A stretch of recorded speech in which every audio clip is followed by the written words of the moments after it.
दर्शकवृन्द नमस्कार। कार्यक्रम स्वस्थ जीवनको आजको श्रृङ्खलामा यहाँलाई हार्दिक स्वागत छ। आज पनि हामी यो कार्यक्रम लिएर उपस्थित भएका छौँ। एनटिभी प्लस, एनटिभी कोहलपुर र एनटिभी इटारीमा कार्यक्रम यहाँले दैनिक रूपमा हेर्दै आउनुभएको छ, तर फरक समयमा। कार्यक्रममा हामी स्वास्थ्य सम्बन्धी विभिन्न जानकारीमूलक सामग्री प्रस्तुत गर्ने गर्छौँ। कहिले विज्ञहरूसँग छलफल गर्छौँ अनि कहिले जानकारीहरू प्रस्तुत गर्छौँ। यसरी विभिन्न तरिकाले हामी 1 घण्टासम्म रहेर स्वास्थ्य सम्बन्धी विभिन्न विषयमा जानकारी प्रदान गर्ने प्रयास गर्छौँ। त्यस्ता विषय यहाँ उठाउँछौँ जुन विषय तपाईँ हामीले दैनिक जीवनमा भोगिरहेका या भोग्नुपर्ने समस्या हुन सक्छन् स्वास्थ्य सम्बन्धी। यहाँहरूका पनि प्रश्न र जिज्ञासाका आधारमा हामी ती विषयलाई छनौट गर्ने गर्छौँ, विज्ञहरूलाई पनि छनौट गर्ने गर्छौँ। नेपाल सरकार स्वास्थ्य तथा जनसङ्ख्या मन्त्रालय, राष्ट्रिय स्वास्थ्य शिक्षा सूचना तथा सञ्चार केन्द्र र नेपाल टेलिभिजन बीचको सहकार्यमा कार्यक्रम निर्माण एवं प्रसारण हुने गर्छ। दर्शकवृन्द, समृद्ध नेपाल सुखी नेपाली हामीले सङ्घालेको साझा राष्ट्रिय आकाङ्क्षा, त्यो आकाङ्क्षा पूरा गर्नका लागि हामीले धेरै आधारहरू, स्तम्भहरू हामीले निर्माण गर्नुपर्छ। त्यही क्रममा स्वास्थ्य पनि एउटा हो भनेर राज्यले पनि यसमा निकै प्राथमिकताका साथ पहल गरिरहेको छ। फेरि यतिखेर कोरोना भाइरसको महामारीको समयमा त यो अपरिहार्य पनि छ। त्यसैले पनि हामीले यो कार्यक्रम यसरी प्रस्तुत गरेका हौँ। 3वटा च्यानलहरूमा हामी प्रसारण गर्ने गर्छौँ। आज पनि हामीसँग कार्यक्रममा केही महत्त्वपूर्ण जानकारीमूलक सामग्री रहेका छन्। ती के छन् त? आउनुहोस् एकैछिन जानकारी लिउँ।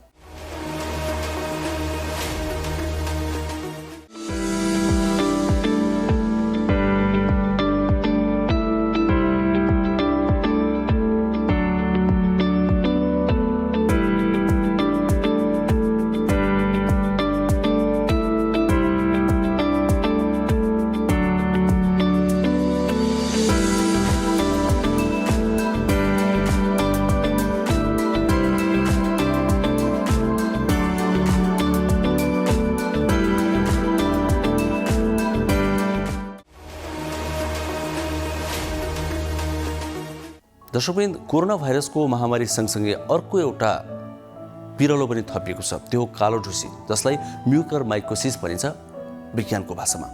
त कालो ढुसी भनेको के हो? हामी यस विषयमा आज विशेष रूपमा कार्यक्रममा चर्चा गर्नेछौँ। नेपालमा पनि 25 जनाभन्दा बढी कालो ढुसीका बिरामीहरू देखिसकेका छन्, अर्थात् यसले इन्फेक्ट गरेका बिरामीहरू देखिसकेका छन्। त कालो ढुसीको सङ्क्रमण के हो, यसबाट कसरी बच्ने लगायतका विभिन्न कुरा समेटिएको विशेष रिपोर्ट आज हामी सुरुवातमै प्रस्तुत गर्नेछौँ।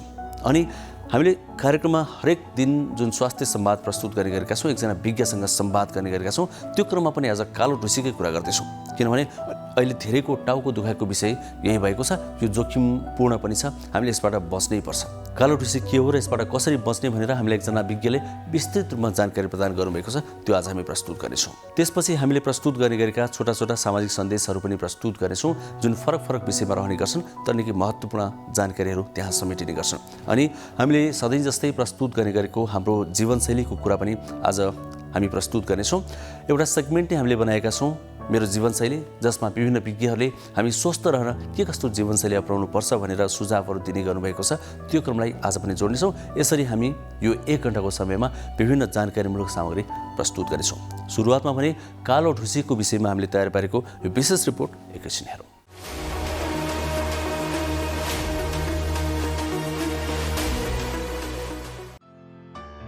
धेरैजसो बिरामी समय घर्किसकेपछि अस्पताल आउँदा जटिलता धेरै आउने र आँखा नै नदेख्ने हुने गरेको चिकित्सकहरूले बताएका छन्। नेपालमा विभिन्न स्थानमा कोभिड-19 को निको भएका बिरामीहरूमा कालो ढुसीको सङ्क्रमण देखा पर्दै आएको छ। स्वास्थ्य तथा जनसङ्ख्या मन्त्रालयले वीरगञ्जबाट देखिन थालेको यो सङ्क्रमण देशभरका विभिन्न स्थानमा देखिएको जनाएको छ। कोभिड सन्चो भएका व्यक्तिहरूमा रोग प्रतिरोधात्मक क्षमता कमजोर हुने भएकाले कालो ढुसीको सङ्क्रमण देखिन्छ। सङ्क्रमण गम्भीर भए प्राणघातक पनि हुन सक्छ। स्टेरोइड तथा एन्टिबायोटिक औषधि सेवन गरेका गम्भीर प्रकृतिका कोभिडका बिरामीहरू सङ्क्रमित भएपछि कालो ढुसीको सङ्क्रमण देखा पर्ने सम्भावना रहेको विशेषज्ञहरूले बताएका छन्। विशेष गरी मधुमेह, क्यान्सर, किडनी, स्टेरोइड एवं एन्टिबायोटिक औषधि बढी प्रयोग गर्ने बिरामीहरूसँग रोगसँग लड्ने प्रतिरोधात्मक क्षमता कम हुन्छ, जसले गर्दा त्यस्ता व्यक्तिहरूमा आँखा सुनिने, दुख्ने, धमिलो देख्ने, आँखाबाट रगत जस्तो तरल पदार्थ बग्ने, एक्कासी सुगर बढ्ने, सास फेर्न असहज हुने लगायतका लक्षणहरू देखा पर्न सक्छ। यसको रोकथामका लागि सफा र सुक्खा मास्क प्रयोग गर्ने, डिस्पोजल मास्कको पुनः प्रयोग नगर्ने, नियमित रूपमा हात धुने वा सेनिटाइजर प्रयोग गर्ने, व्यक्तिगत स्वच्छतामा ध्यान दिने, घर बाहिर वा फोहोरमा काम गर्नु परेमा डिस्पोजल पन्जाको प्रयोग गर्ने, धेरै धुलो भएको र ओसिलो ठाउँ नजाने, नुनिलो पानीले नाक सफा गर्ने, पोभिडोन आयोडिन भएका तरल पदार्थले घाँटी मुख कुल्ला गर्ने, जथाभावी स्टेरोइड र एन्टिबायोटिक प्रयोग नगर्ने, सुगर भएका बिरामीले सुगर नियन्त्रणमा राख्ने, स्वास्थ्य कर्मीको सल्लाहमा मात्रै औषधि प्रयोग गर्ने, 45 देखि 65 वर्ष उमेर समूह, मधुमेह वा शरीरको रोग प्रतिरोधात्मक क्षमता कमजोर भएका र धेरै खाले एन्टिबायोटिक वा स्टेरोइड औषधि सेवन गरिरहेकाहरूलाई कालो ढुसी सङ्क्रमण हुने उच्च जोखिम हुन्छ।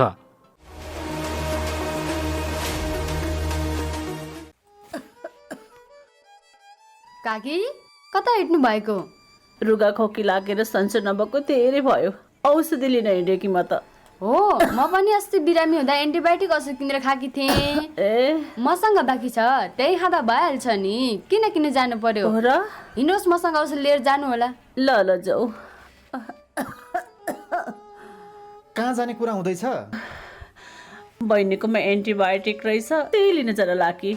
कहाँ त्यसरी एन्टिबायोटिक खानुहुन्छ त? स्वास्थ्य कर्मीको सिफारिस बिना मैले छोरीलाई एन्टिबायोटिक औषधि खुवाउँदा रोग बल्झेर छोरीले कति धेरै दुःख पाए। तुरुन्त स्वास्थ्य कर्मी कहाँ गएर जचाएर मात्र औषधि खानुहोस्।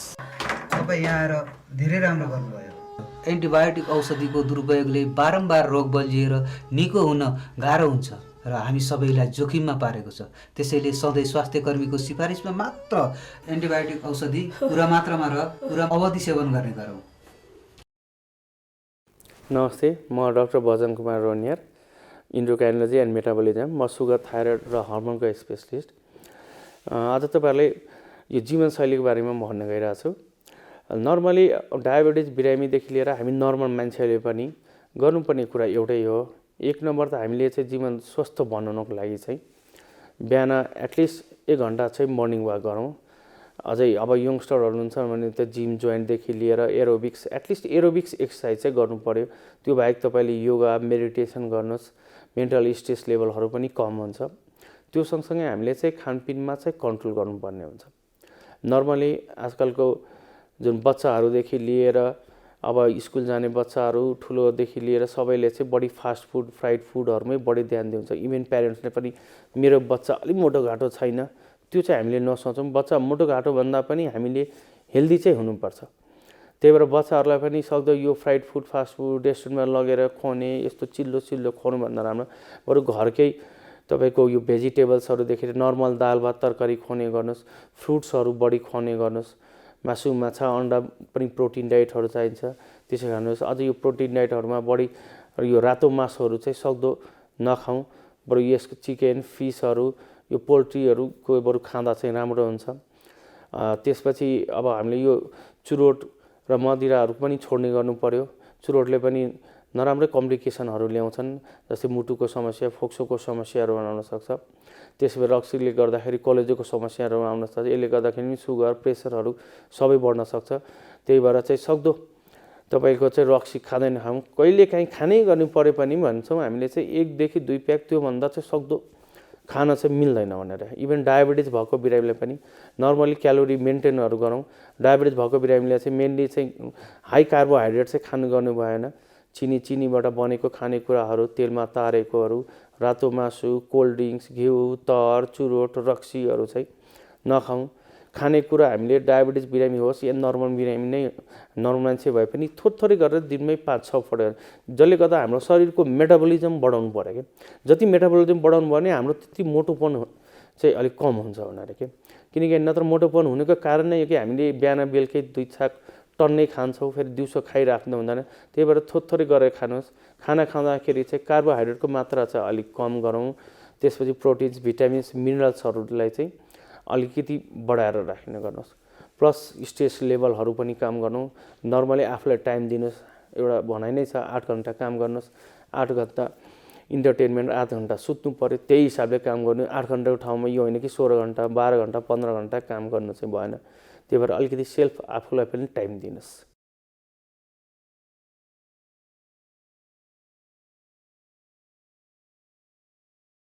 अहिले यो फारम भर्नेको सङ्ख्या चाहिँ कमसेकम पनि 13 लाखभन्दा माथि छ अहिलेको अवस्थामा।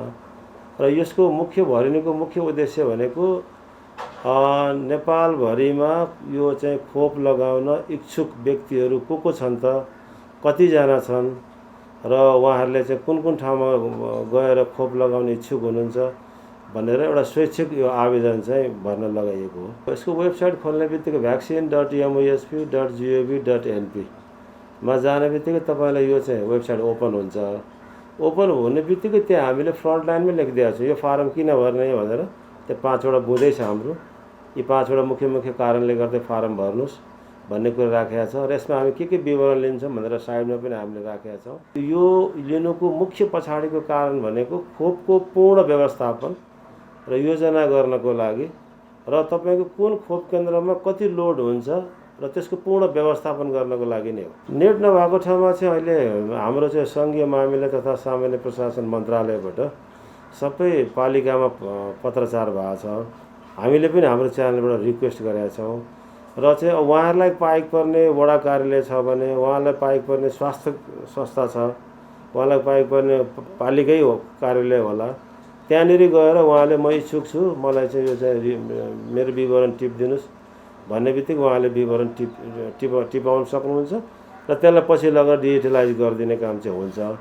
अथवा उहाँले त्यहीँनिर उहाँको सहयोग लिएर पनि डिजिटलाइज गर्न सक्नुहुन्छ। यो फारम भर्ने बित्तिकै खोप लगाउने सुनिश्चितता चाहिँ हुँदैन होइन। तर के हुन्छ भन्दाखेरि स्वास्थ्य तथा जनसङ्ख्या मन्त्रालयले अब जुन उमेर समूहको जुन वर्गलाई खोप लगाउने भनेर तोकिएको हुन्छ, त्यही तोकिएको ग्रुपभित्र परेको बेलामा चाहिँ उहाँहरूले चाहिँ आफूले यो भरेको विवरणको आधारमा यहाँबाट एउटा युनिक आइडी पाउनुहुन्छ। त्यो युनिक आइडी देखाएर उहाँहरूले चाहिँ एउटा प्राथमिकताको लाइनमा बसेर खोप चाहिँ छिटो पाउने चाहिँ सक्नुहुन्छ। फारम नभर्नेलाई चाहिँ खोपै लगाउन नपाउने भन्ने चाहिँ हुँदैन। उहाँहरू पनि लाइनमा आउनुहुन्छ। खोप लगाउने साथीहरूको लाइन चाहिँ प्रायोरिटी लाइन हुने भयो। उहाँहरू प्राथमिकताको लाइनमा पर्नुहुन्छ, छिटो खोप लगाएर जानुहुन्छ। जसले फारम भर्नु भएको छैन भने उहाँहरू चाहिँ अब तपाईँको प्राथमिकताको लाइनमा पर्नुहुन्न, उहाँहरू चाहिँ अब लामो क्युबाट चाहिँ जानुपर्ने हुन्छ। फारम नभर्नेलाई नपाउने, भर्नेले मात्रै पाउने भन्ने चाहिँ होइन।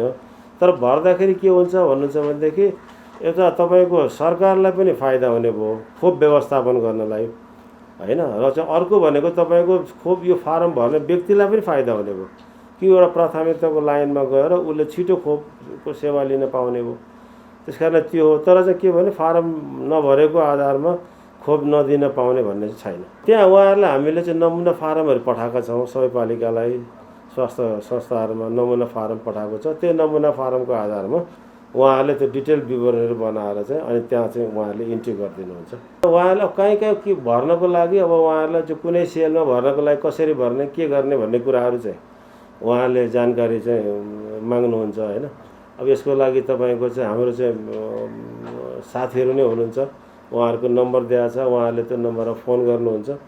फोन गरेको आधारमा उहाँहरूको जे जिज्ञासा छ त्यसलाई हामीले चाहिँ मेटाउने गरेका छ। त्यसले गर्दा त्यस्तो ठुलो समस्या छैन। दर्शकवृन्द, अब एकैछिन समय स्वास्थ्य संवादको। आज हामीले अरू केही विषय त छन् तर पनि कालो ढुसीको कुरालाई अलि प्राथमिकतामा राखेर प्रस्तुत गरिएका छौँ, किनभने यो पछिल्लो समयमा धेरै चासो र चिन्ताको विषय बनेको छ। नेपालमा 25 जनाभन्दा बढी बिरामी देखिसकेका छन् कालो ढुसीले सङ्क्रमण गरेका। त्यही भएर पनि हामीले आजको कार्यक्रमलाई धेरै त्यसैमा केन्द्रित गर्ने निर्णय गरेका हौँ। अब एकजना विज्ञसँग हामी संवाद गर्दैछौँ जसले कालो ढुसीको विषयमा विस्तृत जानकारी प्रदान गर्नुभएको छ। आउनुहोस् एकैछिन त्यही सेगमेन्ट हेरौँ, स्वास्थ्य संवाद।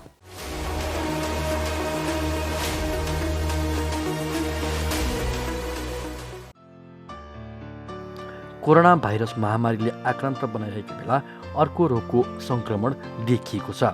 कालो ढुसीबाट हुने म्युकरमाइकोसिस नामक सङ्क्रमणबाट केही व्यक्तिको मृत्यु पनि भएको छ। कोभिड निको भइसकेकाहरूमा कालो ढुसी सङ्क्रमण पुष्टि भएको हो। रोग प्रतिरोधात्मक क्षमता कमजोर भएका र लामो समयसम्म औषधि सेवन गरेका व्यक्तिहरूमा यसले सङ्क्रमण गर्छ। रोग प्रतिरोधात्मक क्षमता कम भएका व्यक्तिमा अचानक नाक दुख्ने, नाकबाट सिगान बग्ने, आँखा दुख्ने, आँखा सुन्निने हुन सक्छ। कालो ढुसीबाट हुने म्युकरमाइकोसिस के हो? नेपालमा यसको उपचार गर्न सम्भव छ कि छैन? कालो ढुसीका लक्षण र रोकथामका उपायहरूबारे नाक कान घाँटी रोग विशेषज्ञ डाक्टर अरुण केसीसँग हामीले संवाद गरेका छौँ। हजुर, म्युकरमाइकोसिस भने चाहिँ एक किसिमको चाहिँ अपर्चुनिस्टिक फङ्गल इन्फेक्सन हामी भन्छौँ, जसलाई अब साधारण भाषा बुझ्ने हिसाबले चाहिँ अवसरवादी ढुसीको सङ्क्रमण भन्छौँ होइन। यो चाहिँ म्युकोरमाइकोसिस भनेको कस्तो हो भने चाहिँ यो चाहिँ यो नयाँ रोग चाहिँ होइन, जुन अब अहिले हामीले चाहिँ कोभिड-19सँग जुन हामी कोरिलेट गरेर अब यो नयाँ रोग आएर नयाँ आक्रान्त आएको छ, यो चाहिँ पहिलेदेखि नै भइरहने रोग हो। कस्तो खालको मान्छेलाई हुन्थ्यो भने जसको चाहिँ रोग प्रतिरोधात्मक शक्ति क्षमता चाहिँ कम भएको मान्छे, जस्तै डायबिटिज सुगर भएको बिरामी होइन, अनि वा सुगरबाट कम्प्लिकेसन भएको जस्तै डायबिटिक किटोएसिडोसिस भएको बिरामीहरू, अनि जस्तै इम्युनोकम्प्रोमाइज स्टेटहरू भएको बिरामीहरू होइन। त्यसपछि विभिन्न अब अर्गान ट्रान्सप्लान्ट गरेका बिरामीहरू, अनि त्यसपछि हजुरको विभिन्न यो रगतका क्यान्सरहरूको बिरामीहरूलाई हुने गरेर गर्दथ्यो। तर अब यो अलि हालसालै चाहिँ अब यो कोभिड-19ले पनि एउटा यो चाहिँ रिस्क फ्याक्टर हो भन्ने चाहिँ भएको छ।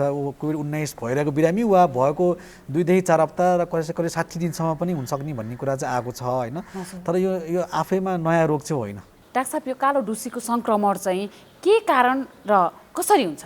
अब खास यो चाहिँ कस्तो छ भने कोभिड लागेको बिरामीलाई मात्रै हुने त होइन, पहिला हामीले बुझ्नु पर्यो। अर्को चाहिँ कोभिड लागेको बिरामी किन हुन्छ भनेर चाहिँ एक्ज्याक्ट कज चाहिँ हामी सबैलाई थाहा छैन।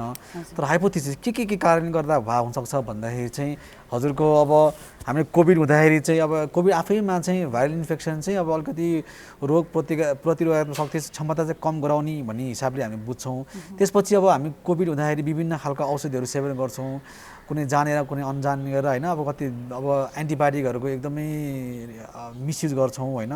अझै इम्पोर्टेन्ट अझै स्टेरोइड भन्ने एउटा औषधि छ, त्यसको एकदमै मिसयुज हुन्छ। स्टेरोइड आफैमा चाहिँ एकदमै कडा औषधि हो। कडा कस्तो सेन्स हो भने यसले चाहिँ तपाईँको रोगसँग लड्ने शक्ति कम गराउँछ, प्लस यसले सुगरको पनि एकदम बढाउँछ। जस्तै सुगर भएको बिरामी, कोभिड भएको बिरामीलाई यो औषध चलाउँदा एकदमै अनकन्ट्रोल सुगर हुन्छ, त्यसले गर्दाखेरि पनि भएको हुनसक्छ भन्ने चाहिँ एउटा हाइपोथेसिस छ होइन। एक्ज्याक्ट कज किन कोभिडमा चाहिँ यो म्युकोरमाइकोसिस वा यो ब्ल्याक फङ्गस आइरहेको छ भनेर चाहिँ एक्ज्याक्ट कज चाहिँ अझै पनि हामीलाई थाहा पाउन अझै धेरै रिसर्चहरू गर्न बाँकी छ यसको चाहिँ। कस्ता प्रकारका मानिसहरूलाई चाहिँ यसले एकदमै धेरै असर गर्ने गरेको पाइन्छ त? यस्तो छ, अब हजुरको यो फङ्गस चाहिँ कस्तो छ भने यो जुन हाम्रो जुन राइजोपस भन्ने फङ्गस हो, यो चाहिँ हाम्रो वातावरणमादेखि लिएर धुलोमा होइन, यो ओसिलो ठाउँहरूमा चाहिँ र कसै हेल्दी मान्छेको पनि नाकमा पनि भेट्न सकिन्छ यो म्युकर चाहिँ यो फङ्गस चाहिँ होइन। अब कस्तो हुन्छ भने यो फङ्गसको स्पोर जब हाम्रो नाकमा छिर्छ, अनि जब कुनै पनि मान्छेको रोग प्रतिरोधात्मक क्षमता कम हुन्छ, अनि त्यसपछि यो अपोर्चुनिटी इन्फेक्सन भनेर चाहिँ जस्तै हाम्रो रोगसँग लड्ने शक्ति कम हुने बित्तिकै यो माथि आउँछ। अनि त्यसपछि चाहिँ विभिन्न हाम्रो अर्ग्यानमा इन्फेक्सन हुन थाल्छ, जस्तै नाकमा हुनसक्छ होइन। नाकबाट चाहिँ हजुरको अब फैलिएर कहिले आँखामा जानसक्छ, हजुर कहिले ब्रेनमा हाम्रो दिमागमा पनि जानसक्छ होइन। जस्तै यसले चाहिँ अरू अङ्ग जस्तै फोक्सोमा होइन, र तपाईँको पेटहरूमा, इन्टेस्टाइनमा र कहिले छालामा पनि यसले चाहिँ असर गर्न सक्छ होइन। अब यसलाई ब्ल्याक फङ्गस, यो आफैमा फङ्गस कलर ब्ल्याक चाहिँ होइन, तर यसको यसले जुन रोग जुन निम्त्याउँछ नि, त्यसले चाहिँ कस्तो छ भने हाम्रो शरीरमा भएको रक्त सञ्चालन चाहिँ बन्द गर्छ। बन्द गर्ने बित्तिकै कस्तो हुन्छ भने त्यो रक्त सञ्चालन कम बन्द हुने बित्तिकै कालो हुन्छ। त्यो कालो हुने हुनाले चाहिँ यसलाई चाहिँ ब्ल्याक फङ्गस भन्छ होइन। र यो चाहिँ हाम्रो चाहिँ मैले भने अघि पनि यो हाम्रो वातावरण जताततै छ फङ्गस चाहिँ। यो चाहिँ यो कुनै नयाँ ठाउँ नयाँ चिजबाट आएको चाहिँ होइन, पहिलेदेखि नै यो हामी यहाँ जताततै फङ्गस चाहिँ छन् चाहिँ। जब हाम्रो शरीरसँग रोगसँग लड्ने शक्ति क्षमता कम हुन्छ अनि यो चाहिँ मात्रै इन्फेक्सन हुन्छ। डाक्टर साहब, यो कस्तो वातावरणमा चाहिँ धेरै मात्रामा रहन्छ त? यो चाहिँ हजुर एकदम राम्रो प्रश्न सोध्नुभयो। यो चाहिँ विशेष गरी चाहिँ यो धुलो भएको चिजहरूमा, धुलो भएको ठाउँमा होइन, जस्तै कुनै सामानहरू लामो समयसम्म प्रयोग नभएर धुलो जम्मा हुन्छ नि, हो त्यस्तोमा र ओसिलो ठाउँहरूमा क्या अलिकति ड्याम्प एरियामा चाहिँ यो चाहिँ अलिक लामो समयसम्म बस्छ र यसले चाहिँ यस्तो ठाउँमा जहाँ चाहिँ फङ्गसको हुने चान्सेस चाहिँ अलिक बढी हुन्छ। यो यसको सङ्क्रमण हुने सम्भावना चाहिँ बढी हुन्छ यस्तो ठाउँमा चाहिँ। हाम्रो टर्मिनोलोजी चाहिँ राइनो अर्बाइटो सेरेब्रल म्युकोरमाइकोसिस भन्छ। त्यो भनेको नाक, आँखा र दिमाग होइन, यसमा चाहिँ बढी देखिएको छ। तर यसो भन्दाखेरिमा चाहिँ कुनै फाटाफुटा फोक्सोमा पनि भएको हामीले सुनेका छौँ होइन। तर विशेष गरी चाहिँ नाकमा र नाकबाट फैलिएर आँखामा र ब्रेनमा गएको चाहिँ धेरै जस्तो चाहिँ भेटिया छ अहिले चाहिँ यो कोरोना भाइरसमा हाम्रो नेपालमा त होइन विशेष गरी इन्डियामा चाहिँ यो तिनवटा अङ्गहरूमा धेरै भएको भेटिया छ अहिले। डाक्टर साहब यो कालो ढुसीको सङ्क्रमण भएपछि सुरुवाती अवस्थामा कस्ता लक्षण देखिन्छन् र जटिल हुँदै गएपछि कस्ता कस्ता लक्षण देखिन्छन्? हजुर एकदम राम्रो प्रश्न सोध्नुभयो। यो अब तपाईँको सुरुवातमा अलिकति लक्षण फरक हुन्छ र अलि पछि अलि एडभान्स स्टेजमा अलिक लक्षण फरक हुन्छ। सुरुमा आउँदाखेरि चाहिँ कस्तो हुन्छ भने अब बिरामीहरूलाई जो चाहिँ अब कोभिड-19 भएका हुन् वा कोभिड-19 भएको 2-4 हप्तापछि होइन कुनै बिरामीलाई चाहिँ अब नाक बन्द भयो होइन वा नाकबाट चाहिँ अब सिगान बाक्लो सिगान जस्तो वा कहिले रगत मिसेर आयो भने होइन र वा अब नाकको स्मेल जान थाल्यो वा हाम्रो यो अनुहारमा दुख्न थाल्यो होइन फेसियल पेन भन्छौँ हामी र कहिलेकाहीँ चाहिँ यो छुँदा पनि थाहा नहुने क्या अलिक कम थाहा हुने जस्तो भयो भने स्किन आँखाको तल भागमा स्किनमा चाहिँ फेसमा चाहिँ छुन कम भएको जस्तो भयो भने चाहिँ अब अलिकति हामीले चाहिँ एकदमै हाई इन्डेक्स सस्पिसन गर्नुपर्छ एकदमै यो हो कि भनेर चाहिँ सोच्नुपर्छ होइन। तर अब त्यो यस्तो अवस्थामा आयो भने चाहिँ अलिकति चाँडै अवस्थामा आयो भने चाहिँ उपचार पद्धति पनि फरक हुन्छ र आउटकम पनि राम्रो हुन्छ होइन। लेट स्टेज भनेर चाहिँ कस्तो छ भने अब योबाट अझै माथि गएपछि कस्तो भयो भने फैलिएपछि जस्तै नाकबाट आँखातिर फैल्यो भने चाहिँ अब आँखा सुन्ने होइन आँखा अगाडि आगो जस्तो हुने र वा एउटाको दुईवटा देखिने डिप्लोपिया भन्छ हामी दुईवटा देखिने वा ब्लरिङ अफ भिजन भनेको धमिलो देख्ने र हुँदा आँखै नदेख्ने सम्भव हुनसक्छ होइन। त्यस्तै अब तपाईँको दिमागमा फैल्यो भने चाहिँ अब अलिक बेसुरी हुने होइन एकदमै धेरै टाउको दुख्ने बेसुरी हुने अनि त्यसपछि हजुरको अब प्यारालाइसिस हुनेसम्म हुन्छ होइन। त्यस्तै हजुरको अब हाम्रो नाकको नजिकै त हाम्रो तालुतिर गयो भने चाहिँ हजुरको दाँतहरू चाहिँ अलिकति दुख्ने दाँत खोक्लो हुने वा त्यो भागमा पनि कालो भएको जस्तो नाकको वरिपरि पनि कालो भएको जस्तो त्यो फैलिएर चाहिँ जस्तो देखिने जस्तो हुनसक्छ र यो चाहिँ अलिकति लेट स्टेजमा भयो भने यस्तो खालको हजुरको लक्षण भएर बिरामी आउन सक्छ। लक्षणको कुरा त भइहाल्यो, लक्षणबाट थाहा पाउने एउटा तरिका त भइहाल्यो, तर पनि यो कालो ढुसी नै हो भनेर थाहा पाउनको लागि के कुराको जाँच गर्नुपर्ने हुन्छ त? रोग प्रतिरोधात्मक क्षमता कम भएको बिरामीमा यस्तो लक्षण आएको चाहिँ हाम्रो अब चिकित्सकहरूको चाहिँ दिमागमा चाहिँ यो आइहाल्छ होइन यो हुनसक्छ भनेर। त्यसपछि अर्को हामी गर्ने भनेको चाहिँ अब हामीले चाहिँ पहिला चाहिँ हाम्रो ओपिडीमा आएको बिरामी चाहिँ हामी चाहिँ एन्डोस्कोपी गर्छौँ, नाकको एन्डोस्कोपी गर्छौँ। नाकको एन्डोस्कोपी गर्दाखेरि चाहिँ हामीले एकदमै यसको चाहिँ एकदमै टिपिकल के हुन्छ जस्तै हामीले ब्ल्याक फङ्गस भन्छौँ नि नाकको भाग चाहिँ रातो हुनुपर्ने वास्तवमा होइन तर त्यो चाहिँ कालो भएको देखिन्छ क्या नाकको विभिन्न ठाउँमा कालो भएको देखिन्छ होइन। तर यति कालो भएको भाग भएकोमा हामी म्युकोरमाइकोसिस भन्न चाहिँ मिल्दैन। अब त्यसपछि हामीले अझै जाँचहरू गर्न चाहिँ निदान गर्न चाहिँ हामी कहिलेकाहीँ एमआरआई गराउँछौँ होइन एमआरआई गराउँछौँ सिटी स्क्यान गराउँछौँ र कन्फर्म डायग्नोसिस चाहिँ हामी चाहिँ बायोप्सीबाटै हुन्छ यसको हिस्टोप्याथोलोजीबाट जुन हामी चाहिँ त्यहाँबाट सानो टुक्रा लिएर जाँचेपछि चाहिँ कन्फर्म थाहा हुन्छ कि यो चाहिँ ब्ल्याक फङ्गस अथवा म्युकोरमाइकोसिस हो भनेर थाहा हुन्छ हजुर। भनेपछि त्यो जाँच गर्नको लागि त हामीलाई यही सम्भव हुन्छ नि? हजुर एकदम। कालो ढुसीको सङ्क्रमण मानिसमा भइसकेपछि चाहिँ यसले कति समयसम्ममा असर गर्छ, कति समयसम्ममा जटिलता हुन्छ? यो चाहिँ एक्युट इन्भेजिभ फङ्गल इन्फेक्सन भन्छ भन्न खोजेको चाहिँ कस्तो भने एक्युट इन्भेजिभ फङ्गल इन्फेक्सन चाहिँ एकदमै चाँडो हजुरको दिनदेखि हप्ताभरिमा यो चाहिँ चाँडै फैलिन्छ। यसलाई धेरै टाइम लाग्दैन जस्तो अरू फङ्गल इन्फेक्सन पनि हुन्छ हाम्रो नाकमा होइन त्यो चाहिँ वर्षौँदेखि पनि हुन्छ तर यो चाहिँ एकदमै छोटो समयमा एकदमै चाँडै फैलिन्छ होइन। त्यही यो यस्तो लक्षण आएको बिरामीको चाँडैभन्दा चाँडै उपचार हामीले गर्न सकेनौँ भने चाहिँ एकदमै ठुलो यसको जस्तै हाम्रो यसको मृत्युदर पनि एकदमै धेरै छ। यो रोगको मृत्युदर एकदमै धेरै छ। यसबाट अब विभिन्न कम्प्लिकेसन जस्तै अब मान्छे पुरै आँखा नदेखिन्छ पनि हुन्छ होइन। त्यसपछि अब ब्रेनमा गयो भने त धेरै ठुलो समस्या हुन्छ। ब्रेनमा अब त्यहाँ प्यारालाइसिसदेखि लिएर मान्छेको मृत्युदरको सङ्ख्या झन् बढ्छ होइन। त्यही कारण चाहिँ हजुरको यस्तै त धेरै त्यस्तो समय लाग्दैन फैलिरहन्छ यो। जस्तै अब यसको यो सङ्क्रमण भएको चाहिँ यहाँले भन्नुभयो लगभग 10-12 जना भनेर होइन। अब योभन्दा अगाडि चाहिँ कतिको हुन्थ्यो? यो चाहिँ कोभिड सङ्क्रमण पछि कोभिडका बिरामीहरूलाई मात्रै देखिएको हो कि अन्य बिरामीलाई पनि हो कि के छ? यस्तो छ हजुरको यस्तो छ सङ्क्रमण त पहिला पनि हुन्थ्यो मैले अघि पनि भने सुरुमा होइन सङ्क्रमण तर एकदमै कम थियो तर यो कोभिडबाट चाहिँ डेफिनेटली यो सङ्क्रमणको ऊ चाहिँ बढ्या छ होइन। किनभने अब पहिला पनि नभए हुन्थ्यो होइन तर यो कोभिड भएपछि चाहिँ अब अघि पनि भने हामीले अलिक छलफल गऱ्यौँ होइन विभिन्न कारणले कोभिडले गर्दाखेरि चाहिँ यसको जुन दर चाहिँ बढेको छ होइन, हुने जुन रेट चाहिँ बढेको छ होइन।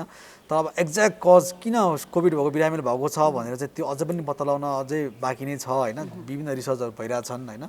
तर पहिलाको भन्दा चाहिँ अहिले डेफिनेटली बढेको चाहिँ हो। पहिला जुन अब जस्तै हाम्रो एकदम फट्टाफुट्टा आउँथ्यो भने अहिले अलिक कमनली आउनु थालेको छ यो अहिले कोभिडका बिरामीहरूमा पनि धेरै देखिएको छ। कालो ढुसीको सङ्क्रमण हुन नदिनको लागि के कुरामा विशेष गरी ध्यान दिनुपर्ने हुन्छ? यसलाई चाहिँ हामी कसरी बुझ्छौँ भने अब जस्तै कोभिड भएको बिरामीहरू होइन वा जसले चाहिँ हामीले चाहिँ अब 3 भागमा बाँड्न सक्छौँ। एउटा चाहिँ हामी घरमा बस्दाखेरि कसरी गर्न सक्छौँ हामी आफूलाई भन्ने। पहिला चाहिँ अब यो मास्क चाहिँ कस्तो छ भने मास्क लाउँदा एकदम सफा र सुक्खा ड्राई मास्क लाउनुपर्छ। त्यो एउटै मास्क धेरैचोटि लाउने र अनि त्यसपछि अलिकति ओसिलो खालको मास्क लाउनु हुँदैन होइन। त्यसपछि पर्सनल हाइजिनमा एकदमै ध्यान दिनुपर्छ। पर्सनल हाइजिन भन्नाले चाहिँ हजुरको अब हातहरू धोइराख्ने, सेनिटाइजरले सफा गरेर राख्ने हात होइन। अनि आफू बस्ने कोठाहरू रुमको चाहिँ भेन्टिलेसन राम्रो हुने, हावाहरू राम्रोसित आउने होइन। र धेरै यो धुलो र ओसिलो ठाउँहरू नजाने क्या। यो धुलो ओसिलो ठाउँले गर्दा पनि तपाईँलाई चाहिँ त्यहाँबाट फङ्गस जाने चान्सेस बढी हुन्छ होइन। यो चाहिँ हामीले आफ्नो घर बस्दाखेरि चाहिँ गर्न सक्ने कुराहरू हो। जस्तो हस्पिटलमा चाहिँ कस्तो हुन्छ भने हजुरको हस्पिटल पनि यस्तै अब ओसिलो र धुलोबाट ठाउँमा त बस्नु भएन। प्लस अब अक्सिजन हामी जुन दिन्छौँ नि, अक्सिजन दिँदाखेरि पनि 2-3 कुराहरू याद गर्नुपर्छ क्या। जस्तै हामीले अक्सिजन दिँदाखेरि चाहिँ हामीले चाहिँ जुन ह्युमिडिफाइड अक्सिजन दिनुपर्छ। ड्राई भन्दा पनि ह्युमिडिफाइड अक्सिजन दिनुपर्छ। ह्युमिडिफाइड अक्सिजन दिँदाखेरि चाहिँ जुन हामी पानी प्रयोग गर्छौँ नि, त्यो पानी चाहिँ हामीले चाहिँ सकेसम्म स्टेराइल वाटर वा डिस्टिल वाटर युज गर्नुपर्छ। धाराको पानी वा यो यताउति पानी युज गर्नु हुँदैन होइन। जस्तै ह्युमिडिफायर गर्ने चिजहरू पनि हामी बेला बेलामा सफा गरेर राख्नुपर्छ होइन। अनि जस्तै अस्पतालमा त त्यो हामीले ट्युब युज गर्छौँ जुन बिरामीहरूलाई, र बिरामीहरूको त्यो ट्युब चाहिँ बेला बेला सफा गर्नुपर्छ। र एउटा बिरामी अर्को बिरामीलाई गर्दा राम्रो सफा गरेर होइन, एन्टिसेप्टिक लगाएर सफा गरेर मात्रै अर्को बिरामीलाई युज गर्नुपर्छ होइन। त्यस्तै अब कोभिडको उपचार गर्दाखेरि पनि कस्तो भने हाम्रो अब यहाँ उपचार गर्दाखेरि चाहिँ अनावश्यक रूपमा चाहिँ एन्टिबायोटिक प्रयोग गर्ने होइन। त्यस्तै अनावश्यक रूपमा स्टेरोइड युज गर्ने, युजै गर्न हुने मान्छेलाई पनि स्टेरोइड युज गर्ने होइन। त्यस्तो कम गर्नुपर्छ। त्यस्तै अब हजुरको सुगर अब डायबिटिज भएको बिरामीलाई कोभिड भयो भने चाहिँ एकदमै स्ट्रिक्टली सुगर कन्ट्रोल गर्नुपर्छ होइन। विभिन्न औषधि सेवन गरेर सुगर कन्ट्रोल गर्नुपर्छ। त्यस्तै अरू रोग प्रतिरोधात्मक क्षमता कम भएको मान्छेलाई चाहिँ कसरी बढाउन सकिन्छ त्यो हिसाबले चाहिँ काम गर्नुपर्छ होइन। यति कुराहरू ध्यान दियो भने चाहिँ पुरै निर्मूल नगरे पनि धेरै हिसाबले चाहिँ हामीले कम गर्न सकिन्छ जस्तो लाग्छ। डाक्टर यो त भयो अब लाग्न नदिनको लागि ध्यान दिनुपर्ने कुराहरू होइन। यदि अब बढिरहेछ फैलिरहेछ होइन, यो कालो ढुसीले असर गरेर सङ्क्रमण भइसक्यो होइन भने चाहिँ हामीले कसरी त्यसलाई होइन अरूसँग यो त्यसबाट चाहिँ कसरी बच्ने त? सङ्क्रमण भयो भने जटिलता हुन नदिने के गर्ने? यो ब्ल्याक फङ्गस वा म्युकोरमाइकोसिस चाहिँ यो कन्टेजियस डिजिज चाहिँ होइन। भन्नु मतलब एकजनाबाट अर्कोजना सर्ने चाहिँ होइन यो होइन। जुन चाहिँ जनमानस अलिक के आक्रान्त भएको छ भने यो चाहिँ पनि ब्ल्याक फङ्गस पनि कोभिड जस्तै सर्ने हो कि भन्ने एउटा चिन्ता छ। त्यो चाहिँ होइन। कोभिड जस्तो यो ब्ल्याक फङ्गस चाहिँ सर्दैन होइन। तर ब्ल्याक फङ्गस एक्चुअली भइसकेपछि वा निदान भइसकेपछि यसको उपचार चाहिँ एकदम आवश्यक छ। जति चाँडै हामीले उपचार यसको सुरु गऱ्यौँ त्यति चाँडै चाहिँ बिरामीलाई हामीले चाहिँ राम्रो हुने वा आउटकम राम्रो हुने चाहिँ सम्भावना बढ्छ। अब उपचारको विधिहरू चाहिँ अब कस्तो छ भने अब विभिन्न विधिहरू छन्। एउटा चाहिँ अब हामी चाहिँ औषधिद्वारा पनि गर्छौँ होइन। औषधिमा चाहिँ मूलतः चाहिँ एम्पुटेसन बी भन्ने एउटा औषधि छ, यो एन्टिफङ्गल हो होइन। योद्वारा चाहिँ यसको चाहिँ उपचार गरिन्छ। र त्यसपछि अब कहिलेकाहीँ चाहिँ कस्तो छ भने यो रोग फङ्गस फैलिएको छ वा अन्तमा सरेको छ भने चाहिँ वा विभिन्न ठाउँमा फैलिएको छ भने चाहिँ औषधि मात्रै नहुँदैन क्या, अलिकति सर्जिकल डिप्राइभमेन्ट भन्दा मैले सानो अपरेसन गर्नुपर्ने हुन्छ। सानो नहुने अपरेसन गर्नुपर्ने हुनसक्छ। अपरेसन हामीले मेनली चाहिँ गर्ने भनेको चाहिँ जुन चाहिँ त्यो कुहिएको भागहरू हुन्छ नि त्यसलाई चाहिँ निकाल्नुपर्छ हजुरको। भनेपछि त्यसले सङ्क्रमण गरिसकेपछि त्यसले कुहाइहाल्छ। उसको मेन यसको यो जुन म्युकोरमाइकोसिस फङ्गसको मेन भनेको चाहिँ त्यो जुन रक्त नली हुन्छ नि हाम्रो एन्जियो इन्भेजन भन्छ, त्यो भनेको चाहिँ रक्त नलीमा चाहिँ अट्याक गर्छ। रक्त नलीमा अट्याक गरिसकेपछि कस्तो हुन्छ तपाईँको रक्त सञ्चालन नै कम हुन्छ त्यो शरीरमा र कुनै जुन भाग अफेक्टेड त्यो चाहिँ कम हुन्छ। त्यो भन्ने बित्तिकै त्यो भाग चाहिँ कुहिन थाल्छ क्या। कुहिएर कालो हुन्छ, त्यही कारण हामी यसलाई ब्ल्याक फङ्गस भन्छ। कालो हुन्छ त्यस्तो भाग चाहिँ हामी निकाल्नुपर्छ। अपरेसन गरेर यस्तो भाग चाहिँ कुहिएको भागहरू चाहिँ निकाल्नुपर्छ। सर्जिकल डिप्राइभमेन्ट गर्नुपर्छ होइन। र सबै क्लियर गरेपछि अनि त्यसपछि औषधले राम्रो काम पनि गर्छ। जुन हामी अघि मैले भने एम्पुटेसन बी त्यो अझै राम्रो काम गर्छ होइन। त्यसपछि त्यसले फङ्गस लोड घटाउँछ होइन। अनि त्यसपछि बिरामीले अलिकति पनि लड्न सक्छ, अलिकति बढ्छ होइन। त्यही कारण यो चाहिँ विभिन्न ट्रिटमेन्ट हो। अहिले तपाईँ कस्तो भने यो मेन सर्जिकल ट्रिटमेन्ट चाहिँ हजुरको त्यो हटाउने कुरा भयो। मेडिकल ट्रिटमेन्ट चाहिँ हजुरको चाहिँ यो अब 2 देखि 4 हप्ता र कसैको प्रोग्रेसिभ र बढ्दैछ भने चाहिँ 6 हप्तासम्म पनि इन्जेक्सन लाउनु पर्ने हुनसक्छ होइन। त्यसपछि अर्को मुखबाट खाने र पोस्टोकोनाजोल भन्ने औषधि छ, ट्याब्लेट छ, त्यो चाहिँ हजुरको अझै 2-3 महिनासम्म खानुपर्ने हुनसक्छ। त्यो चाहिँ अब बेला बेलामा मोनिटर गरेर हामी कसरी उपचार गर्ने भन्ने गर्छौँ। मूलतः चाहिँ यसको चाहिँ ट्रिटमेन्ट भनेको चाहिँ अब मेडिसिनले र त्यसपछि सर्जिकल भयो। सर्जिकल पार्ट चाहिँ कस्तो छ, यो चाहिँ टिम वर्क हुनुपर्छ। यो कुनै एउटा नाक कान घाँटीले मात्रै होइन कि टिम वर्क कसरी भने अब जस्तै नाक कान घाँटी भयो वा म्याक्सिलोफेसियल सर्जन वा अफ्थाल्मोलोजिस्ट आँखाको डाक्टर साहबहरू होइन, सबै मिलेर वा न्युरो सर्जनहरू सबै मिलेर चाहिँ यसको चाहिँ उपचार गर्नुपर्छ। कालो ढुसीको सङ्क्रमण हुन नदिनको लागि ध्यान दिनुपर्ने कुराहरू त भइहाल्यो, तर सङ्क्रमण भइसकेपछि चाहिँ यसबाट बच्नको लागि के कुरामा ध्यान दिनुपर्छ, के गर्नुपर्ने हुन्छ र कस्तो अवस्था भयो भने अस्पताल जानुपर्ने हुन्छ? जुन एम्फोटेरेसिन बी भन्ने जुन एन्टिफङ्गल छ होइन, त्यो चाहिँ अब अलिकति पाउन गाह्रो भयो। अब इन्डियामा अब हामीले बेसिकली हामी कहाँ आउने भने इन्डियाबाटै हो। इन्डियामा व्यापक भएपछि चाहिँ त्यहाँ धेरै इन्डियामै त्यसको भयो, कन्जम्सन भयो। त्यहाँ नेपालमा अहिले चाहिँ त्यसको सर्टेज छ। त्यो औषधि ल्यायो भने खास उपचार गर्न गाह्रो छैन, किन सर्जिकल पार्टमा हामी सक्षम छौँ होइन, हामीले गर्न सक्छौँ होइन।